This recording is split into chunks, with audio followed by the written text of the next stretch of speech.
31/10 को सुबह 7 बजे थानाध्यक्ष आरा मुफस्सिल को ये सूचना प्राप्त हुई कि बेलघट गांव के समीप सड़क पर 2 अज्ञात व्यक्तियों का शव पड़ा हुआ है। इस सूचना पर वरीय पदाधिकारियों की इसकी जानकारी देते हुए थानाध्यक्ष के द्वारा अपने दल के साथ घटनास्थल के लिए प्रस्थान किया गया। घटनास्थल पर अनुसंधान एवं जांच के क्रम में जहां FSL की टीम भी थी और मैं स्वयं भी वहाँ उपस्थित था, दोनों अज्ञात शव की पहचान एक प्रमोद महतो और एक प्रियांशु कुमार पिता पुत्र के रूप में की गई। अनुसंधान के क्रम में पाया गया कि दोनों व्यक्तियों को अज्ञात अपराधकर्मियों द्वारा गोली मारकर हत्या की गई है। शव का पोस्टमार्टम के लिए वहां से विधिवत कार्रवाई करते हुए भेज दिया गया सदर अस्पताल। इसके बाद मृतक के बड़े पुत्र प्रियांशु के फर्द बयान के आधार पर अज्ञात अपराधकर्मियों के विरुद्ध हत्या का कांड दर्ज कराया गया था, जिसके उद्भेदन के लिए पुलिस अधीक्षक महोदय के द्वारा एक SIT टीम का गठन किया गया था, जिसमें थाना अध्यक्ष मुफस्सिल, SDPO स्वयं और DIU की टीम को शामिल किया गया था। अनुसंधान के क्रम में उक्त टीम के द्वारा 72 घंटे के अंदर कांड का सफल उद्भेदन कर लिया गया। इसमें कुल 6 अपराधकर्मियों के सम्मिलित होने की बात प्रकाश में आई है, जिसमें 2 तत्काल अभी गिरफ्तार किए जा चुके हैं।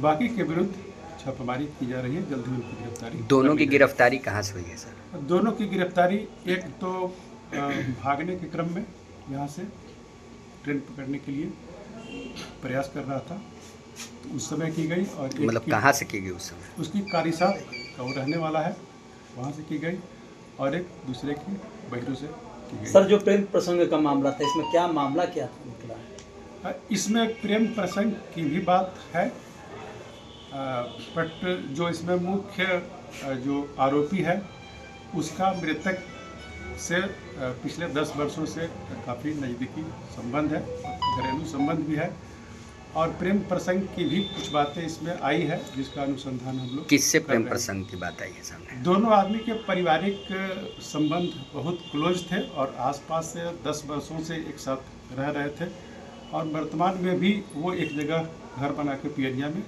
रह रहे हैं। नहीं, इसमें प्रेम प्रसंग की जो बात सामने है सर, किसके बीच प्रेम प्रसंग? इसमें जो मृतक की पत्नी और जो इस कांड का मुख्य अभियुक्त है, चूँकि मृतक से भी उसका अच्छा संबंध था, घरेलू संबंध था, लेकिन इस तरह की बात हम लोगों को प्रकाश में आई है कि ये एंगल भी एक है, जिसमें जो मुख्य अभियुक्त है द्वारिका शर्मा, पेशर साधु शरण शर्मा, इसका मृतक के घर के बगल में ही अपना दुकान है, और इसी के द्वारा अपराधकर्मियों को सुपारी देने का प्रयास किया गया था, और उनके ये घटना कारित कराया गया। इन लोगों की हत्या बुलाकर की गई थी? हाँ, निश्चित रूप से दोनों पिता पुत्र को विश्वास में लेकर के और कुछ पैसे के लेन देन के मामले में बुलाया गया था, और उसी में विश्वासघात के तहत उन लोगों की हत्या। जो 2 आरोपी पकड़े गए हैं सर, उनमें मारने वाले शामिल हैं कि कौन से? उसमें एक मारने वाला स्वयं शामिल है, उसने अपना कन्फेशनल बयान भी दिया है, और एक जो सुपारी किलिंग का काम किया था, सुपारी देने का, वो भी उसने। सर, मारने वाले में सुपारी दी गई थी सर? हत्या में 4 लाख की बात हुई थी, लेकिन 1 लाख डन कर दिया गया था, बाकी काम होने के 2 दिन बाद देने की। पकड़े गए जो 2 आरोपी हैं सर, इनमें कौन मारने वाला है और कौन सुपारी देना है? इसमें मारने में एक अभियुक्त सूरज कुमार, ये पेशर सतजुग सिंह, एक कारीसाथ का रहने वाला है, और इसके विरुद्ध गजराजगंज थाने में 2024 में 1 और 2025 में 1 2 आर्थिक के केस भी इस पर दर्ज है।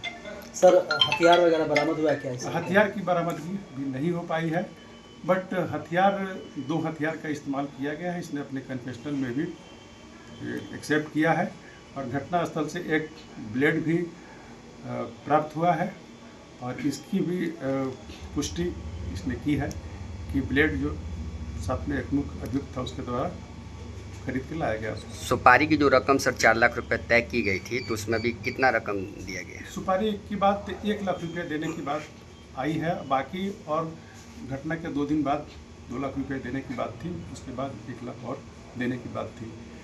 लेकिन कांड को उद्भेदन हो जाने के बाद ये आगे इन लोगों का लेन देन का कार्यक्रम अभी हो पाया है कि नहीं, इसका अनुसंधान हम लोग कर रहे हैं।